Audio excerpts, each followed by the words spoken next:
Sir दोनों के चेहरे जले हुए हैं और बॉडी पर कोई भी एक्सटर्नल इंजरी के निशान नहीं है। चेहरे इसलिए जलाए गए हैं ताकि बॉडी की शिनाख्त ना हो।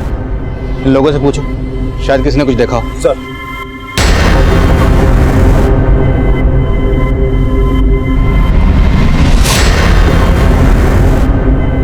सर किसी को कुछ नहीं मालूम। हो सकता है कोई कपल हो। आसपास जितने भी होटल्स, हॉस्टल और रेजॉर्ट्स हैं सब जगह पता करो, कहीं कोई कपल मिसिंग है।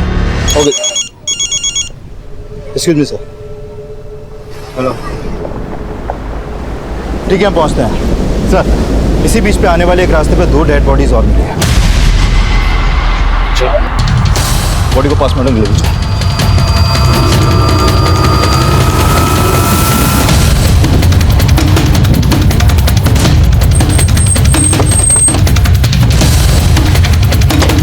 पीछे हटाओ सबको, पीछे हटिए। वहाँ पे कपल की डेड बॉडी और यहाँ पे इस औरत और जवान लड़की की, लेकिन लड़की के जिस्म पे कपड़े नहीं, बाकी सबके थे, लेकिन चेहरे सबके जलाए गए। सर मॉडस ऑपरेंडी सेम है तो हो सकता है कि किलर भी एक ही हो, और शायद उस कपल और इस लड़की और इस औरत का आपस में कोई कनेक्शन है। एक ही एरिया में 2 जगह पर 4 लाशें, हो सकता है किसी सीरियल किलर या गैंग का काम। रिद्धि बेटा, मैं अंजू की मम्मी बोल रही हूँ। Oh hi aunty. तूने अंजू के बारे में बताया नहीं? Oh I am so sorry aunty, वो एक्चुअली ना मैं भूल गई। वैसे अंजू अब तक आई नहीं और ना ही उसका फोन लग रहा है। बेटा तभी तो हमें उसकी फिक्र हो रही है। तुझे कुछ बताया? कहाँ गई थी वो? आंटी अगर वो मुझे कुछ बता के जाती तो मैं आपको पहले ही बता देती। एक मिनट आंटी, वो ना मुझे दूसरा कॉल आ रहा है, मैं आपसे बाद में बात करती हूँ। Hello Riddhi, hello. क्या हुआ? क्या बोला रिद्धि ने? अब हमें रिद्धि के भरोसे बैठना ठीक नहीं है। अंजू के हॉस्टल चलते हैं। मुझे कुछ ठीक नहीं लग रहा।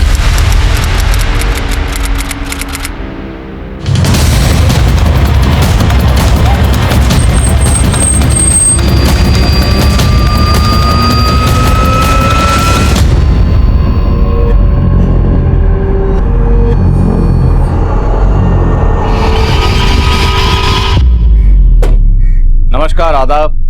मैं inspector Adil Khan, crime petrol Dastak में आपका स्वागत करता हूं।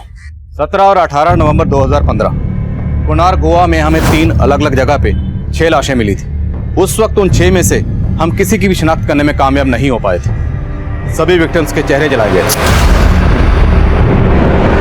तो हम ये अंदाजा लगा रहे थे कि ये किसी सीरियल किलर या गैंग का काम हो सकता है, लेकिन हमारा ये अंदाजा कितना सही था या गलत, ये तब हम समझ नहीं पा रहे थे, क्योंकि इससे पहले उस एरिया में ऐसी कोई वारदात नहीं हुई थी। पर इन वारदातों का सिलसिला यहीं थमने वाला नहीं था। प्रणव, आंचल, चलो बेटा जल्दी जल्दी दूध पियो, फिर तुम लोग सुबह उठने में बहुत परेशान करते हो। पी लिया। Good boy. मैं देखता हूँ।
सर ये 4 डेड बॉडीज धोबी रिवर के पास मिले, 1 कपल और 2 बच्चे।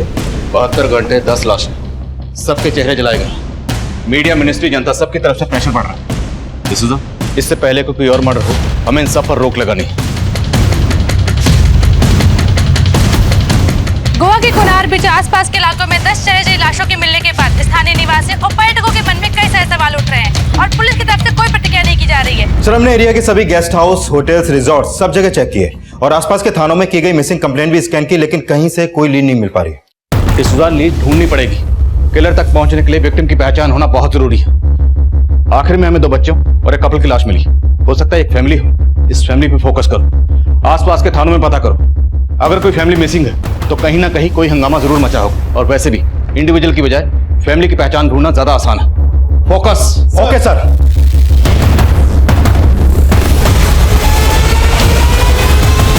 साची वो जो सोच रहा है सोचने दो, तुम बस अपने काम पर फोकस करना, कोई टेंशन नहीं होगी। और अगर कुछ प्रॉब्लम होती है तो मुझे आकर बताना, ठीक है? सही बोला आपने, अब फालतू बातें सोचनी ही नहीं है, सिर्फ काम करना है। Thanks for suggestion sir.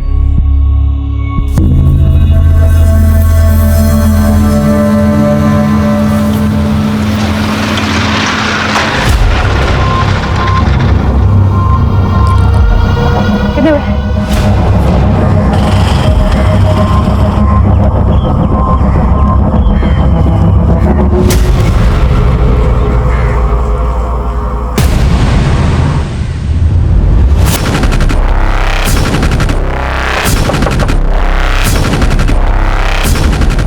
साची एक कांस्टेबल थी जो एक दूसरे एरिया संथार पुलिस स्टेशन में पीएसआई मोहिते के अंडर काम कर रही थी। साची इस केस का वो अहम किरदार थी जिसका नाम इस केस में बहुत जल्दी उछलने वाला था। लेकिन उन 4 जगहों से मिली 10 लाशों में से अभी तक हम एक भी इंसान का नाम या पता मालूम नहीं कर पाए थे। कोनार बीच रोड, बोरपारा रिवर बीच और डोवी रिवर बीच। सर इन सभी 4 जगहों से जो हमें 10 लाशें मिली, इन सभी लोगों का मर्डर इनका दम घोटने से हुआ है। और सिर्फ इनका मर्डर ही नहीं हुआ सर, इस बुजुर्ग औरत के साथ साथ बाकी लड़कियों के साथ गैंगरेप भी हुआ है। इस लड़की के बारे में श्योर नहीं है क्योंकि इसकी बॉडी से रेपिस्ट का डीएनए नहीं मिल पाया, क्योंकि इसकी लाश पानी में मिली थी तो हो सकता है डीएनए धुल गया हो। लेकिन सर बाकी लड़कियों की बॉडी से 2-2 और ये औरत जिसकी लाश डोवी रिवर बीच से मिली, इसकी बॉडी से 4 रेपिस्ट के डीएनए मिले। मतलब बाकी के साथ 2 और इस औरत के साथ 4 लोगों ने रेप किया। सर सबसे हैरान करने वाली बात तो यह है कि इस औरत की बॉडी से मिले 4 डीएनए उन 2 लोगों के डीएनए से बिल्कुल अलग हैं जो बाकी लड़कियों की बॉडी से मिले। सर इस हिसाब से तो ये 6 लोगों का गैंग लगता है। लेकिन पोस्टमार्टम रिपोर्ट के हिसाब से कोनार बीच रोड और बोरपारा रिवर बीच, इन पर जो लाशें हमें मिली उन्हें कपड़ा और पेट्रोल डाल के जलाया गया। लेकिन जो लाशें हमें डोवी रिवर बीच पर मिली उन्हें केरोसिन और जूट डालकर जलाया गया। मतलब ये तीनों क्राइम सीन से ये चौथा क्राइम सीन थोड़ा अनकॉमन लग रहा है। और सर ये औरत जिसका 4 लोगों ने रेप किया था, इसके बारे में यह पता चला है कि इसके मर्डर से कुछ महीने पहले इसका यूटेरस रिमूवल का ऑपरेशन हुआ था और इसकी बैक पर एक टैटू भी था। डिसूजा, इसके ऑपरेशन और इस टैटू के जरिए हम इसकी शिनाख्त कर सकते हैं। इलाके के जितने भी हॉस्पिटल हैं वहां से उन औरतों की लिस्ट बनाओ जिनका इस तरह का ऑपरेशन हुआ है। क्रिमिनल ने विक्टिम को 3 अलग अलग जगह पे पेट्रोल डाल के जलाया। हो सकता है उनके पास गाड़ी हो। क्राइम सीन पर कोई सीसीटीवी नहीं था, लेकिन हो सकता है क्राइम सीन की तरफ आने वाले रास्तों पर कोई ऐसा सीसीटीवी हो जहां पर क्रिमिनल से ताल्लुक रखने वाली गाड़ी कैप्चर हुई। उस गाड़ी के बारे में पता करो। सर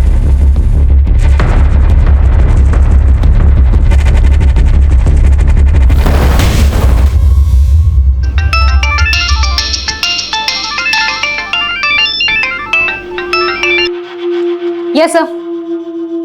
जी सर, बस निकल रही हूँ। Okay sir. साची अभी तो ड्यूटी से आई है, अब कहाँ जा रही है? इमरजेंसी है आई, मालूम है ना कितना लफड़ा चल रहा है, पर रात भर ड्यूटी पे रहना होगा। अरे आई ड्यूटी पे नहीं जा रही है, ये बोला तो था मैंने, लड़के का चक्कर है।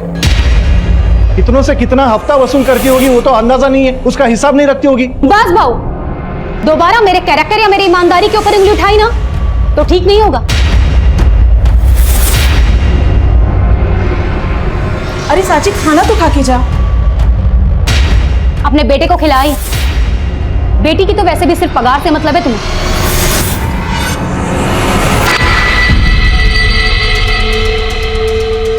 भाई मैं बोल रहा हूं तुमको, ये इसका सिर्फ लड़के का चक्कर नहीं है, ये और भी कुछ तिया पांचा कर रही है।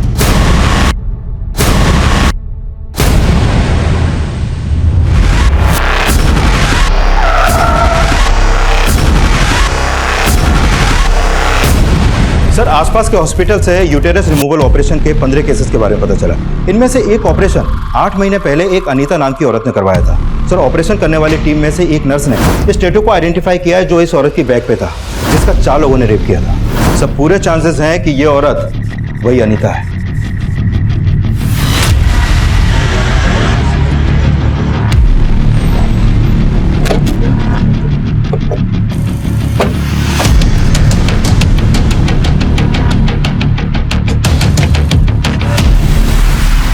यहाँ तो 3 दिन से ताला लगा हुआ है सर। हम लोग खुद हैरान हैं कि वो लोग अचानक कहाँ चले गए। अनीता के अलावा और कौन कौन रहता है यहाँ पे? उसका हस्बैंड देव और उसके 2 बच्चे।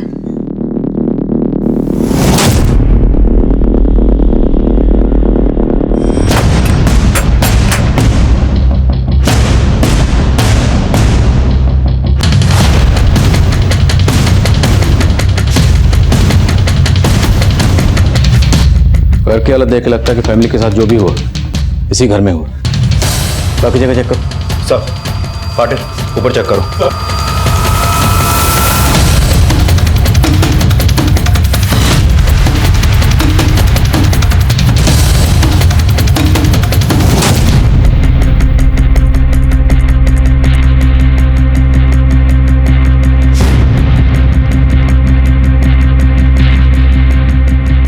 सर सिर्फ मर्डर ही नहीं हुआ, लूट के साइन भी मिले हैं।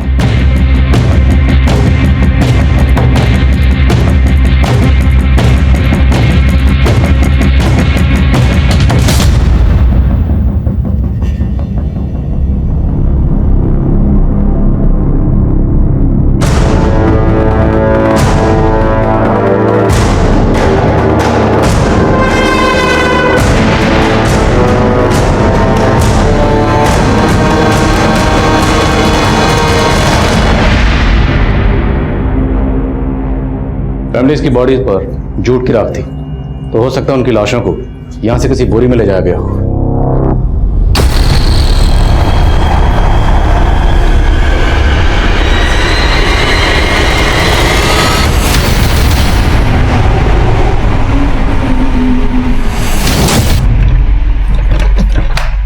सर लगता है लॉक है। पाटिल सर घर के पीछे जाके चेक करो।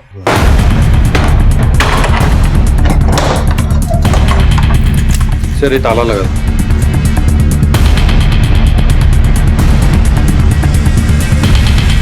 घर का फ्रंट डोर और बैक डोर दोनों लॉक, और घर में लूट हुई और फैमिली की बॉडीज को इसलिए बाहर ले जाकर फेंका गया ताकि लाशों की बदबू से पड़ोसियों को कुछ पता न चले, और लाशों का चेहरा इसलिए बिगाड़ा गया ताकि उनकी शिनाख्त ना हो। क्रिमिनल टाइम बाय कर रहा है, तो हो सकता है क्रिमिनल की पहचान भी फैमिली की पहचान से जुड़ी हो।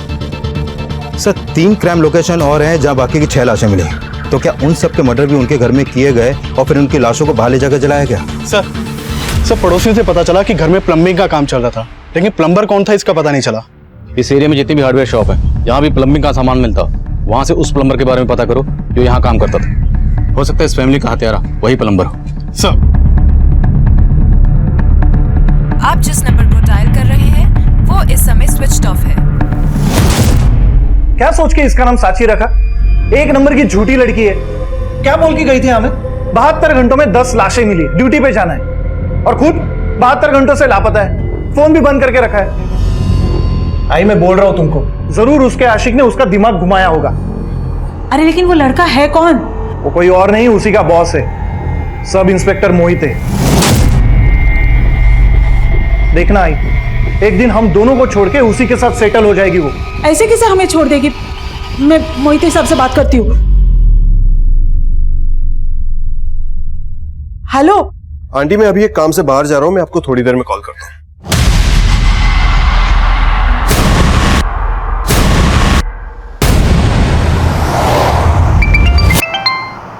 बोलो पाटिल।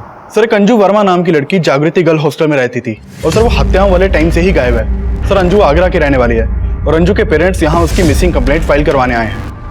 तो क्या जो बॉडीज हमें मिली हैं उनमें से एक अंजू की है? हो सकता है सर। सर अंजू 19 साल की थी, और हमें 2 टीनेज लड़कियों की लाश भी मिली थी। सर अंजू के पेरेंट्स ने बताया कि अंजू के राइट पैर में 6 उंगलियां हैं। गैंग रेप हमारी बेटी अंजू के साथ? ये सिर्फ एक लड़की के साथ नहीं हुआ, लेकिन आपकी बेटी अंजू की बॉडी के साथ हमें एक बुजुर्ग औरत की बॉडी भी मिली है। क्या आपकी जान पहचान का कोई रहता है यहाँ पे? नहीं सर, हमारी पहचान का यहाँ कोई नहीं रहता सर। हम भी अंजू को यहाँ अकेले रखने के खिलाफ थे, पर अंजू की जिद के आगे हम हार गए। अरे अंजू, अगर तुझे होटल मैनेजमेंट करना है तो आगरा से कर ले, इतनी दूर जाने की क्या जरूरत है? मम्मी मैं अकेले कहाँ हूँ, रिद्धि है ना मेरे साथ, और जब उसके पेरेंट्स अलाउ कर रहे हैं तो आप लोग क्यों नहीं? अंजू की लाश हमें 5 दिन पहले मिली, ना तो इंस्टीट्यूट वालों ने हमसे कोई कांटेक्ट किया, और आप भी इतने दिनों बाद आए। सर हमें भी 3 दिन पहले ही पता चला सर। हमने अंजू को बहुत कॉल किया सर, लेकिन उसने हमारा फोन नहीं उठाया सर। फिर हमने उसकी सहेली रिद्धि से फोन पर बात की थी सर। आंटी, अंजू अपने फ्रेंड्स के साथ बाहर घूमने गई। कहाँ घूमने गई है? आंटी उसने मुझे कुछ बताया नहीं है। हमने पता किया था सर, उसने इंस्टीट्यूट से भी छुट्टी ले रखी थी। आपकी बेटी अंजू और उसकी हॉस्टलमेट रिद्धि का नंबर दीजिए। बोल पाटिल। सर अनीता के घर पे प्लम्बिंग के काम का कॉन्ट्रैक्ट एक महेश नाम के प्लम्बर ने लिया था, और वहाँ एक हार्डवेयर स्टोर से सामान की सप्लाई भी की जाती थी।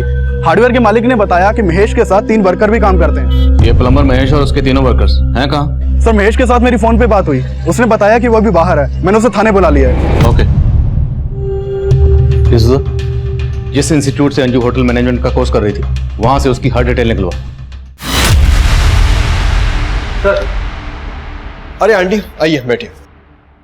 देखिए साहब, हम यहाँ बैठने नहीं आए, हमें बस इतना बता दीजिए साची वापस आएगी या नहीं आएगी। क्यों, तुम्हें क्या लग रहा है वो वापस नहीं आएगी? देखिए साहब, मेरा वो मतलब नहीं था। तुम्हारा क्या मतलब है, सब समझ रहा हूँ मैं। अरे साहब, गुस्सा काहे को हो रहे हो? मैं आपके आगे हाथ जोड़ती हूँ, जो भी है सच बता दो। सर मैंने सोचा नहीं था कि अंजू के साथ ये सब होगा। उसने बताया था कि वो घूमने गई है, और मैंने उसके पेरेंट्स को भी यही बोला था। तुम्हें कुछ अंदाजा है किसके साथ गई होगी? सर वो अपने बॉयफ्रेंड के साथ गई थी। कौन बॉयफ्रेंड? सर उसने मुझे कभी बताया नहीं, पर सर वो काफी दिनों से एक लड़के के साथ ऑनलाइन चैट करती थी।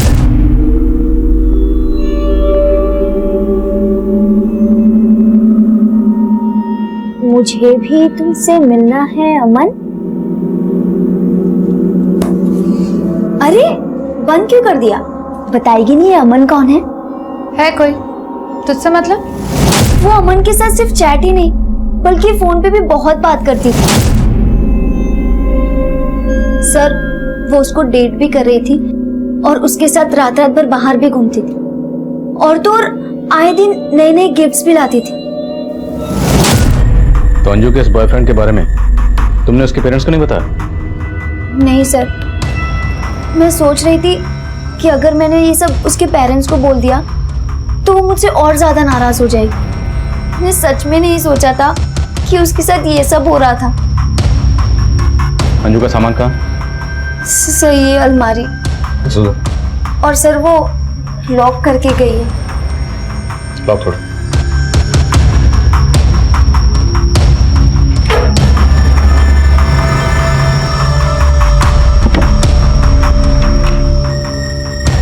Sir passbook.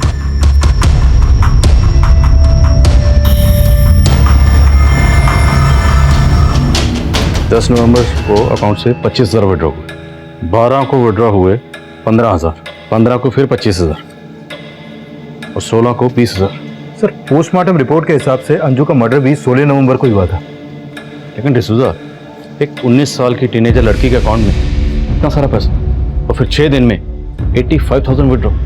एक तरफ जहां इस केस में हम किसी गैंग या सीरियल किलर की थ्योरी बना रहे थे, वहीं अब तक आइडेंटिफाई हुए विक्टिम्स की बैकग्राउंड में जिन सस्पिशियस लोगों की जानकारी हमें मिली थी, उनमें से एक था अनीता के घर में काम करने वाला प्लम्बर महेश, और दूसरा अंजू के बॉयफ्रेंड अमन का नाम सामने आया था। क्राइम्स की मोडस ऑपरेंडी सेम होने के बावजूद कई ऐसी चीजें सामने आ रही थी जो ये शक पैदा कर रही थी कि इन सभी विक्टिम्स को मारकर जलाने वालों का क्या आपस में कोई कनेक्शन है या कहानी कुछ और है।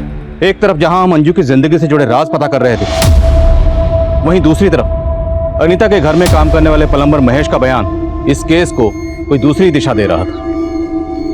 तो तू है वो प्लम्बर महेश जो अनीता के घर में काम कर रहा था? जी साहब, मेरे को भी फैमिली का मर्डर का सुन के बड़ा धक्का लगा। धक्का तो लगेगा, तुझे तेरे पैसे जो नहीं मिले, काम बीच में बंद हो गया ना?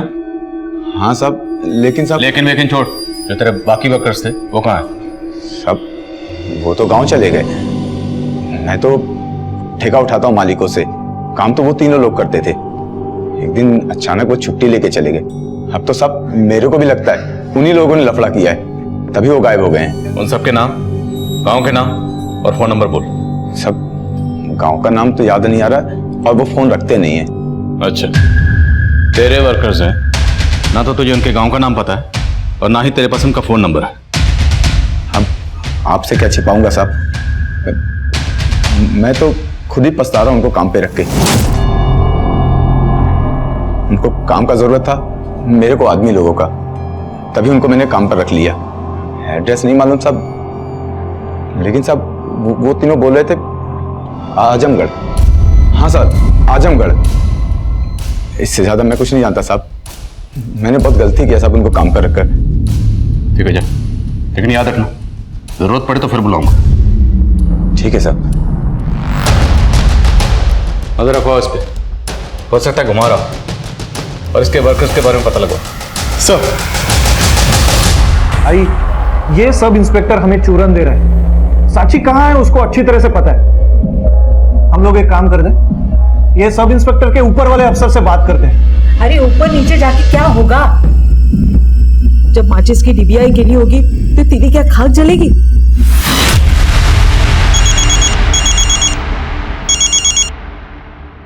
हेलो,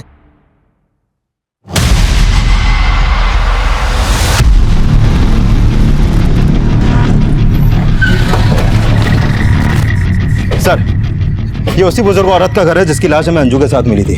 सर हमने उस औरत की फोटो यहाँ पड़ोसियों को दिखाई तो उन्होंने बताया कि उसका नाम सिल्विया है और जब उसकी हत्या हुई थी तब से ये घर बंद है। सर सिल्विया विधवा थी, वो यहाँ अकेले रहती थी। उसका एक बेटा है जो यूएस में सेटल्ड है। अंजू के बारे में कुछ पता चला? सर उसके हॉस्टल से अभी तक कुछ खास इन्फॉर्मेशन तो नहीं मिली। डिसोजा में अंजू की लाश सिल्विया की लाश के साथ मिली, तो हो सकता है अंजू सिल्विया को जानती है और उसका इस घर में आना जाना हो। एक काम करो, अंजू के कॉल रिकॉर्ड्स और उसके सोशल नेटवर्किंग अकाउंट चेक करो, हो सकता है उससे उसके बॉयफ्रेंड अमन के बारे में कुछ पता चले। Okay sir. Aunty, I am really sorry, Aman के बारे में मैंने आपको बताया नहीं। मुझे लगा था। तुझे क्या लगा था? पुलिस ने हमें सब कुछ बता दिया। अगर तू अब भी हमसे कुछ छुपा रही है तो। आंटी मैं क्यों कुछ छुपाऊंगी? देखो आंटी, अगर आप ऐसे बात करोगे ना तो अंजू की तरह आप लोगों से भी बात करना बंद कर दूंगी।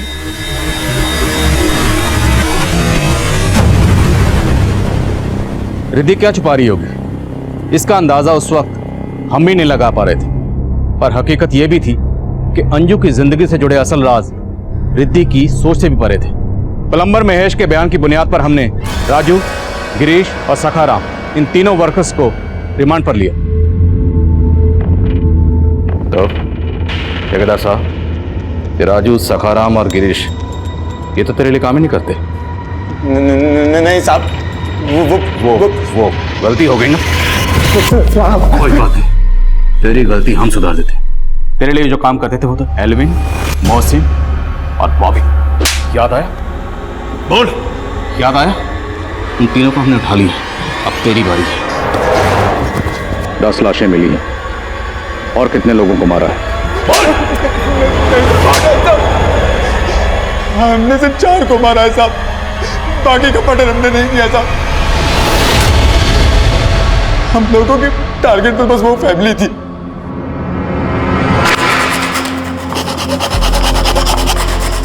साहब मुझे मालूम हुआ कि अनीता का पति नाइट शिफ्ट में काम करता था और मेरी नजर अनीता पर थी।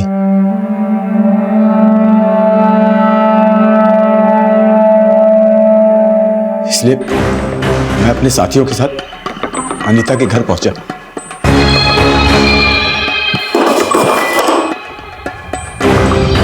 तो मैंने देखा साहब उसका पति नाइट शिफ्ट में गया ही नहीं था। एकाएक अनीता का पति मेरे सामने आ गया।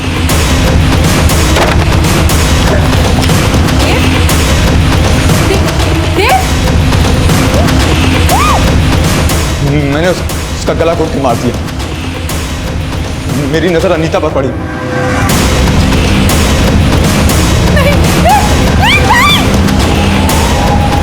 पीछे वाले दरवाजे के साथ साथ हमने आगे वाले दरवाजे में भी ताला लगा दिया ताकि लोगों को लगे ये फैमिली बाहर गई हुई है।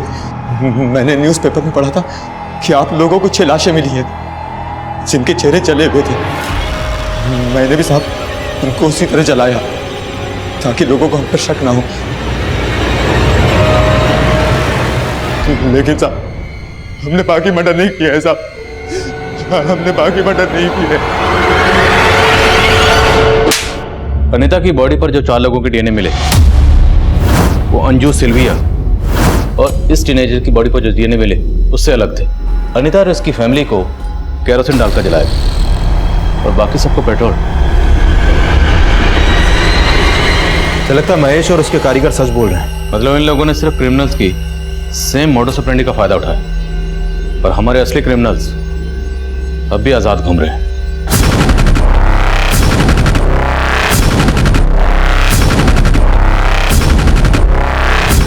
कहाँ जा रहे हो बच्चों? हम छोड़ दें? अरे इस वक्त कोई टैक्सी वैक्सी नहीं मिलेगी, चिंता मत करो, हम पुलिस वाले हैं।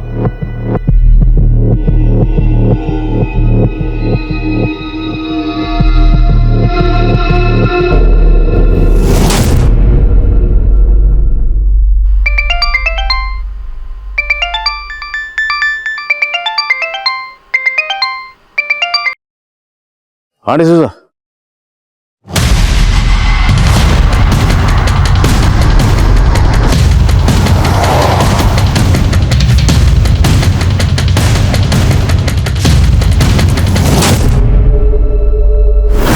विक्टिम्स का आंकड़ा बढ़कर 12 हो चुका था, लेकिन ये जो 2 मर्डर्स हुए थे ये तब हुए जब महेश और उसके साथी हमारी हिरासत में थे। तो मतलब साफ था, जिन मुजरिमों की तलाश हमें थी वो अब भी ना सिर्फ खुलेआम घूम रहे थे बल्कि एक के बाद एक मासूम लोगों को मौत की घाट उतारने जा रहे थे। ये हम पर एक प्रेशर सिचुएशन क्रिएट कर रहा था। हम पर प्रेशर ये भी था कि उन 6 विक्टिम्स के अलावा हम बाकी किसी की शिनाख्त नहीं कर पा रहे थे। और अंजू से ताल्लुक रखने वाले जिस अमन की तलाश हम कर रहे थे उस अमन से जुड़े राज हमें फिर से एक भूल भुलैया में उलझा रहे थे। सर, हमने अंजू के कॉल रिकॉर्ड्स और सोशल मीडिया अकाउंट दोनों चेक किए। कॉल रिकॉर्ड में तो किसी अमन नाम के लड़के का नंबर नहीं मिला, लेकिन हाँ, एक अमन नाम का लड़का सोशल मीडिया के थ्रू अंजू से टच में था। सर, ये अमन अंजू से एक इनक्रिप्टेड ऐप के थ्रू से चैट करता था, इसलिए इसका आईपी एड्रेस नहीं ट्रेस हो पाया। मतलब राधिका सही कह रही, कोई अमन था अंजू की जिंदगी में जिससे अंजू चैट करती थी। डिसूजा, हो सकता है ये अमन उसी गैंग का हिस्सा हो जिसने मर्डर्स किए। इस अमन तक पहुंचने का कोई जरिया? सर, अंजू के नंबर पे माल रोड और मुंबई के 2 अलग अलग पीसीओ से अक्सर कॉल होते थे। सर, मैंने अमन और अंजू की चैटिंग भी स्कैन की। सर, इस अमन ने मंजू को पिछले महीने 4 बार अलग अलग गिफ्ट शॉप के एड्रेस भेजे थे जहां पर वो अंजू के लिए सरप्राइज गिफ्ट छोड़ता था। डिसूजा, उन गिफ्ट शॉप पर चलते हैं और एक टीम पीसीओ पर भेजो।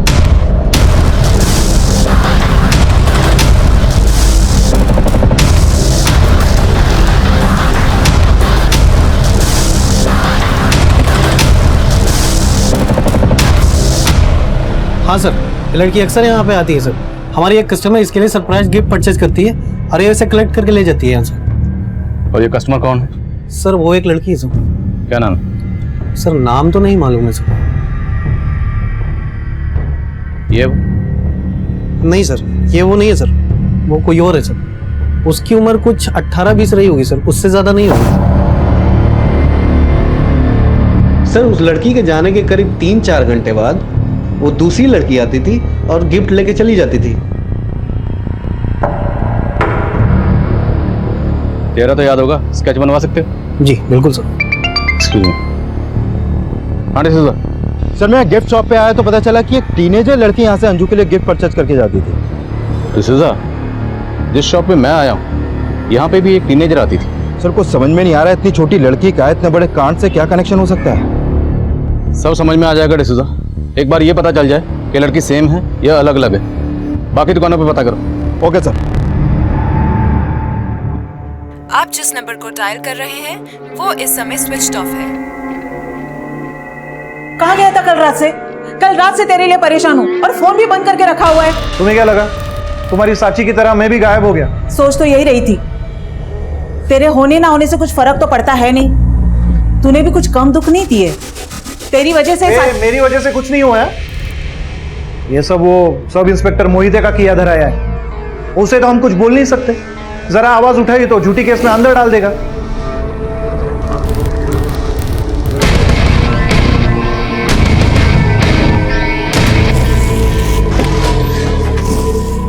सर मॉल रोड के जिस पीसीओ से अंजू को कॉल किए गए थे वहां से ये नहीं पता चल पाया कि ये कॉल किसने किए थे।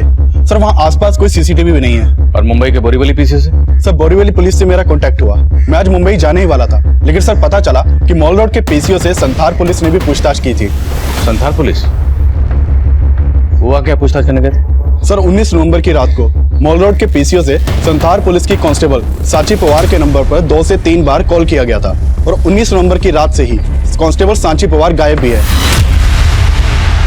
सर साची 2 नंबर्स यूज करती है। उसका एक नंबर गोमांतक में बंद हुआ था और 19 नवंबर की रात को उसका दूसरा नंबर बोरपारा रिवर रोड पर हुआ था और हमने इन दोनों जगहों पर पूछताछ करने की कोशिश की लेकिन कोई लीड नहीं मिली।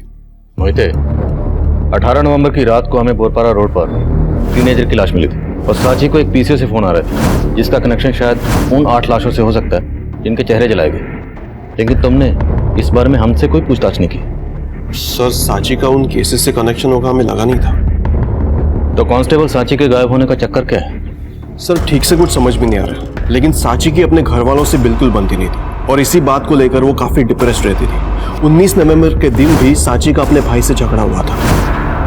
तो उसके भाई के खिलाफ कुछ मिला? फिलहाल तो नहीं, लेकिन सर मुझे लग रहा है साची अपने घर वालों से तंग आकर कहीं खुद ही को चली गई। खुद चली गई? हाँ सर, मैंने अभी कहा ना, वो अपने घर वालों को लेकर डिप्रेस्ड रहती थी। सर मोहिते साहब ने जो भी बोला है कहानी बिल्कुल उससे अलग है। किस कहानी की बात कर रहे हैं? बोली, खुल के बोली। सर हो सकता है साची अपनी मर्जी से बाहर गई हो, लेकिन वो जहां भी गई है शायद मोहिते साहब को पता है। ऐसा क्यों लगता है आपको? सर दरअसल हमें ऐसे लगता था साची का किसी के साथ अफेयर था। अफेयर? किसके साथ? सर आप ये क्या कह रहे हैं? मेरा और साची का अफेयर? और ये बात आपको उसके भाई ने बताई? तो मोहिते क्या तुम्हारा और साची का? सर आप उस लफंगी की बात पर भरोसा कर रहे हो? मोहिते मैं भरोसा नहीं कर, उसने जो हमसे कहा वो शेयर कर रहा हूं, पूछना तुमसे। ऐसा कुछ नहीं है सर, वो झूठ बोल रहा है। पर ये तो सच है ना कि साची गायब है, और हमें लग रहा है कि साची के गायब होने के पीछे जरूर कोई बड़ा मकसद है। सर उन चारों गिफ्ट शॉप पे सिर्फ एक ही लड़की अंजू के लिए गिफ्ट परचेज करके जाती थी। मैंने उस लड़की का स्केच अंजू के पेरेंट्स को दिखाया, लेकिन वो इस लड़की के बारे में कुछ भी नहीं जानते। इससे हो सकता है लड़की अंजू के इंस्टीट्यूट की हो या हॉस्टल की हो और रिद्धि से पहचानती हो। सर मैं अभी रिद्धि से मिलने जा रहा हूँ। Okay, update.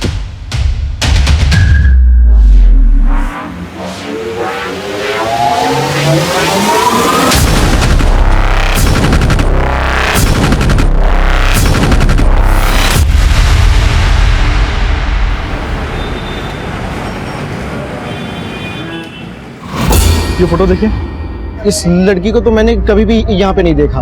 आपके यहाँ पीसीओ से एक लड़की को लगातार कॉल किए जाते थे, मोस्टली वीकेंड्स पे। सर वीकेंड में एक लड़का घंटों घंटों कई कॉल्स करता था। कौन लड़का? सर उसका नाम तो नहीं पता है, लेकिन सर ये बात साफ है कि वो लड़कियों से बात कर रहा था। अच्छा, जब वो लड़का आपके पीसीओ पे कॉल करने आता था तो क्या कभी आपने उसके मुंह से अंजू का नाम सुना? अंजू तो सर याद नहीं है, लेकिन जब वो एक लड़की से कल बात कर रहा था तो उसका बार बार नाम ले रहा था। रिद्धि, इसमें डरने वाली क्या बात है? मैं अपनी फैमिली से मिलवाना चाहता हूँ तुम्हें। सो इट्स डन, तुम कल आ रही हो? Okay bye, see you. Sir ये रिद्धि दोपहर से हॉस्टल से गायब है। कहाँ गई है, किसके साथ गई है, किसी को कुछ नहीं मालूम, और वो मेरा फोन भी नहीं उठा रही है। चलो।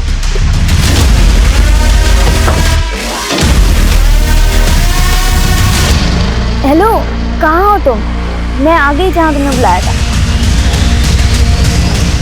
ओके। दिस इज मुंबई के पीसी से रिद्धि को फोन किए जा रहे हैं। शायद अंजू की तरह रिद्धि को भी टारगेट किया जा रहा है। तुरंत रिद्धि के फोन की लास्ट लोकेशन ट्रैक करो। Okay sir.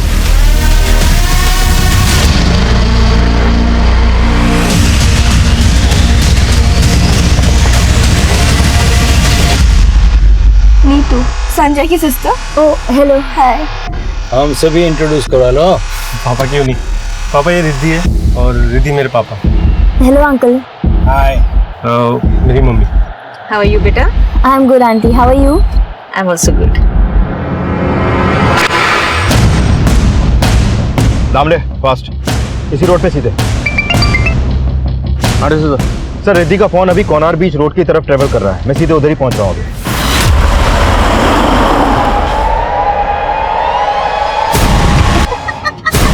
क्या किया तुमने? आंटी मेरा बैग! इसका पिन नंबर क्या है? जल्दी बता।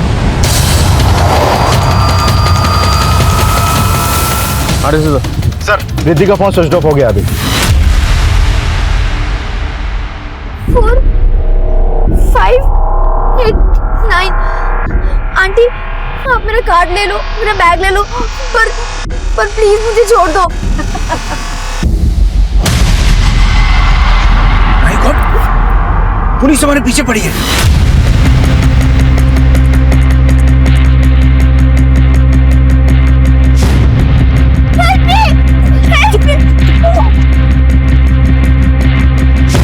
चलो ना जल्दी। गाड़ी को फॉलो करो।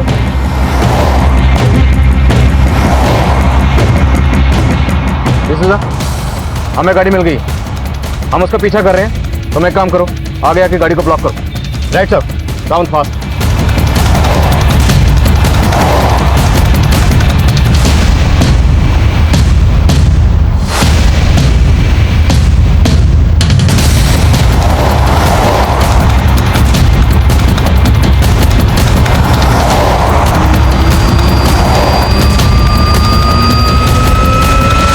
Hands up!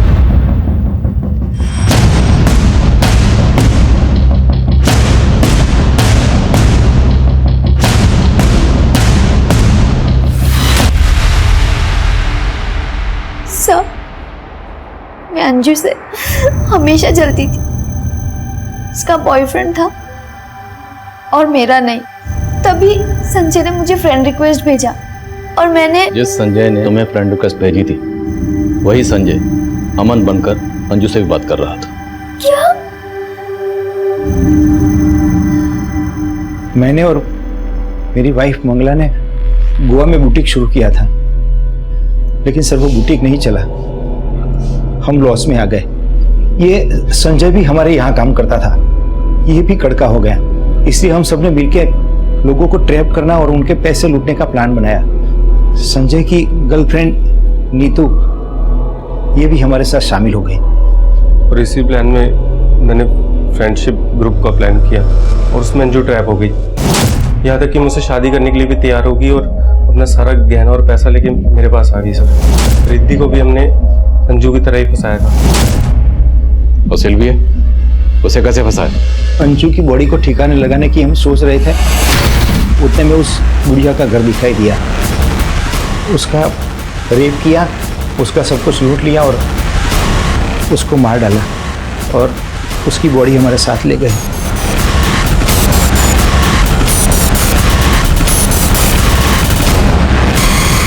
उसको मारने के बाद हम कोनार बीच पे पार्टी बनाने गए साहब, और वहीं हमको वो कपल दिखाई दिया। बेटा यहाँ पे नारियल पानी कहाँ मिलेगा? अंकल को उनका लैपटॉप देख के लालच आ गया और सिर्फ लैपटॉप के लिए हमने उस कपल को मार दिया सर। और वो टीनेजर लड़का लड़की उनको भी ऐसे फंसाया?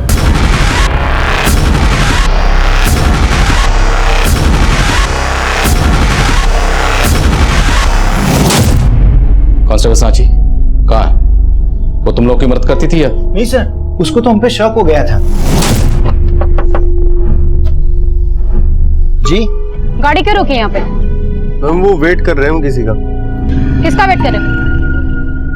कहाँ से आए आप लोग? हिरनगढ़ से मैडम, लेकिन आप इतना क्यों पूछ रही है? हम शरीफ लोग हैं।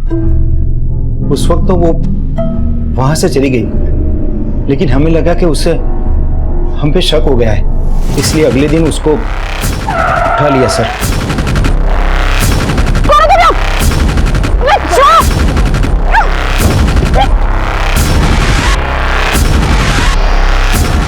उस दिन हमारी डिटेल क्यों मांग रही थी? तेरे पुलिस वाले हमारे पीछे पड़े हैं। ऐसे ही पूछ रही थी, कौन हो तुम लोग? लोगों को लूट के मार के उनके चेहरे जला देते हैं। तू बता क्या इन्फॉर्मेशन है हमारी पुलिस के पास, जल्दी बोल। सर जान बचाने के लिए वो बोलने लगी कि उसने हमसे ऐसे ही पूछताछ की थी, उसको हम पर वैसा कोई शक नहीं था जैसा हम सोच रहे थे। लेकिन साहब उसको जिंदा तो नहीं छोड़ सकते थे ना, इसलिए उसको भी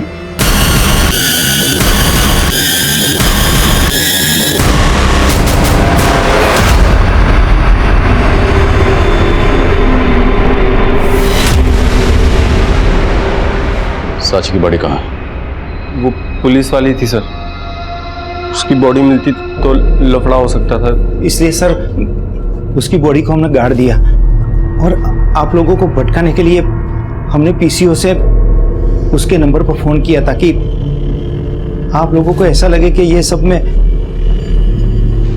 उसी का हाथ है। इसके अलावा कितने लोगों को मारा और रेप किया है? नहीं साहब, हम सच बोल रहे हैं।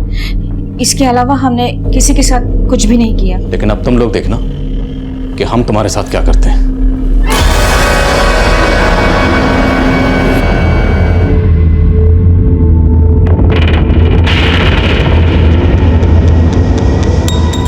कांस्टेबल सांची एक होनहार पुलिसकर्मी थी, लेकिन तजुर्बे की कमी की वजह से वो एक बड़ी चूक कर बैठी, जिसकी कीमत उसे अपनी जान देकर चुकानी पड़ी।